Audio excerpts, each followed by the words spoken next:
السلام عليكم، ازيكم عاملين ايه؟ ان شاء الله تكونوا بخير وبصحة جيدة. شايفين العيش الحلو ده؟ النهاردة ان شاء الله هنعمله. العيش ده احسن من العيش البرجر وخفيف وسهل، وهنعمل معاه كمان حشوة اقتصادية جدا جدا. اذا كنت اول مرة تشوفيني اتمنى تنوريني في القناة وتفعلي زر الجرس علشان يوصلك كل جديد، واذا عجبك الفيديو اعملي لايك للفيديو. عملنا الفطاير دي قبل كده بربع كيلو لحمة مفرومة، خدنا منها تلت، وبعدين عملنا بالتلت التاني الفطاير دي. نقول بسم الله ونبتدي المقادير. عندي هنا كيلو الا ربع من الدقيق، معلقه صغيره من الملح، معلقه كبيره من السكر، معلقه كبيره من الخميره الفوريه، وعندي هنا كوبايه الا ربع من اللبن الدافي، هحط عليه ربع كوبايه من الماء الدافي زي ما احنا شايفين كده، دي حجم الكوبايه، وهنزل عليه بحوالي ربع كوبايه من الزيت، وهبتدي أعجنه. إذا احتاج من المية هزود، طبعا كل دي بيختلف عن التاني. أنا هنا حطيته في العجينة بالشكل زي ما انتوا شايفين، وبيتعجن بالشكل ده. هنا بعد ما العجينة كده اتعجنت وبقى ده شكلها، بصوا ازاي طرية وما بتلزقش في الإيد، هو ده الشكل اللي احنا عايزينه. هنسيبها طبعا تختمر من نص ساعة، ساعة إلا ربع أو أقل من كده، علشان طبعا احنا في الجو الحر ده يعني بتخمر العجينة بسرعة. وهنبتدي نعمل الحشوة بتاعتنا الاقتصادية. عندي هنا 3 حبات بطاطس مسلوقة، نهرسهم كويس جدا.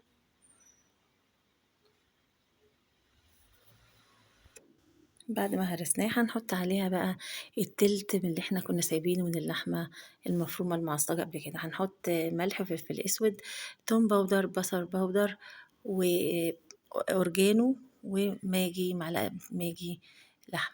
هنحط معلقة من البقسماط ومعلقة من النشا للتماسك، وبعد كده نقلبها كويس جدا، ندمج كل المكونات دي كلها مع بعض. زي ما قلت لكم البهارات عبارة عن ملح وفلفل اسود واورجانو وتوم باودر وبصل باودر وماجي لحم عشان تدينا طعم اللحم. طبعا يعني احنا عملنا، شوف الكمية قد ايه، من 3 بطاطسات واللحمة المفرومة اللي احنا كنا قسمنا الربع على 3، ده الجزء الثالث اللي احنا بنعمل بيه كده. نبتدي نشكل الأقراص بالشكل ده، وشكليها زي ما انت عايزة، عايزة تعمليها صوابع، عايزة تعمليها شكل بيضاوي، زي ما انت عايزة شكليها. زي ما انتم شايفين ادي كده نشكلها بالشكل ده.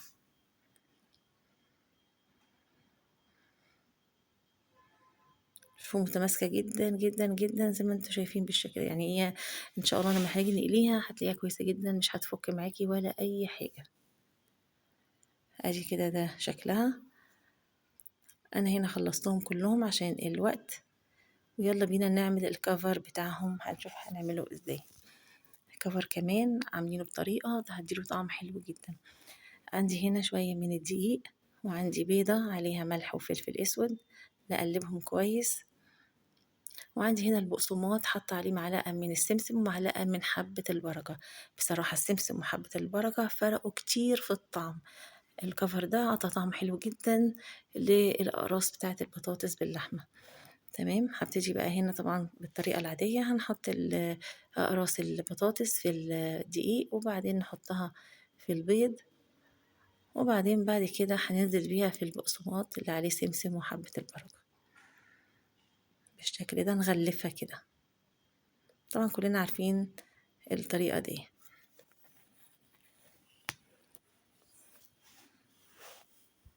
وده شكلها، شايفينها عاملة ازاي؟ شكلها حلو جدا، وطعمها بالحبة البركة والسمسم حلوة جدا جدا. نعمل واحدة كمان، هنحطها في الدقيق وبعدين البيض،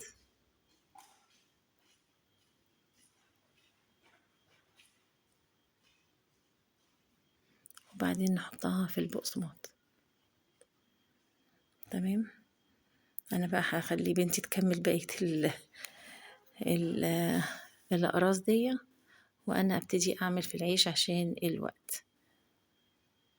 تمام، ادي كده شكلها بعد ما بنتي خلصتها كلها، بقى ده شكلها. واوريكم بقى العيش وانا بعمله. ادي كده العجينة بعد ما اختمرت بقت حجمها بالشكل ده.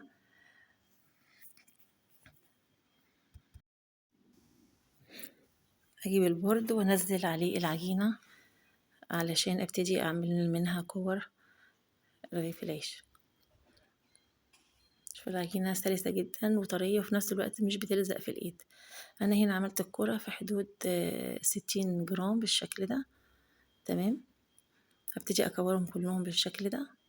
هما طلعوا معايا حوالي 19 كورة زي ما انتم شايفين. هنبتدي نغطيها علشان وشها ما ينشفش ونشتغل فيها. ناخد اول واحدة احنا قطعناها.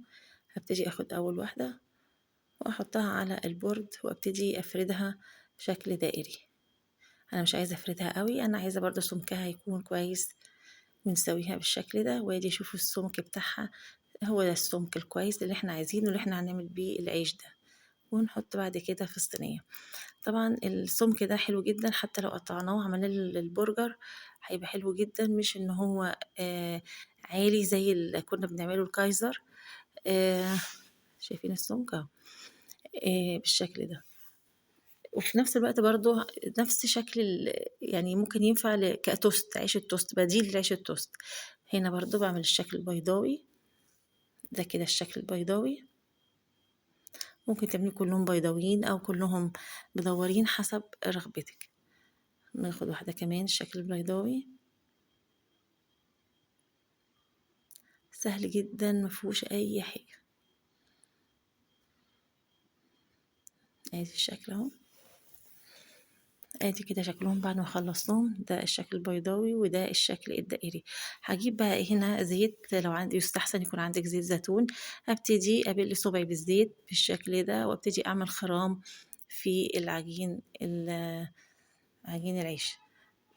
اعملي بقى الشكل اللي انت عايزاه.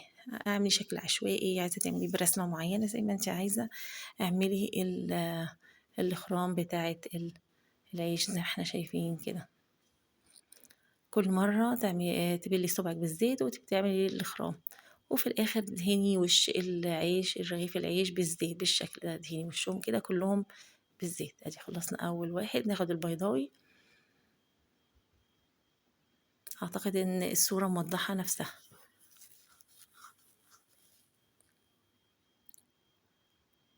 وندهن وشه بالزيت.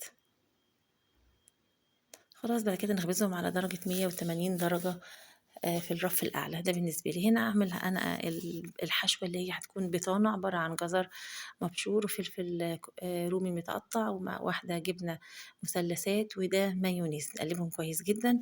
الحشوة دي حلوة جدا بصراحة، أنا بحبها جدا وبتغني عن أي حاجة. هنا بقى بعد ما عملنا أقراص البطاطس بنقليها. طبعا احنا محطناش في التلاجة، يعني ملحقتش تقعد ربع ساعة عشان كنا خلصنا العيش بالشكل ده. شايفين ما بتاخدش وقت ومتماسكة في الزيت زي ما انتوا كده شايفين اهي، متماسكة مفيش اي حاجة ولا حصل لها اي حاجة. وكمان طعمها حلو جدا، وزي ما قلت لكم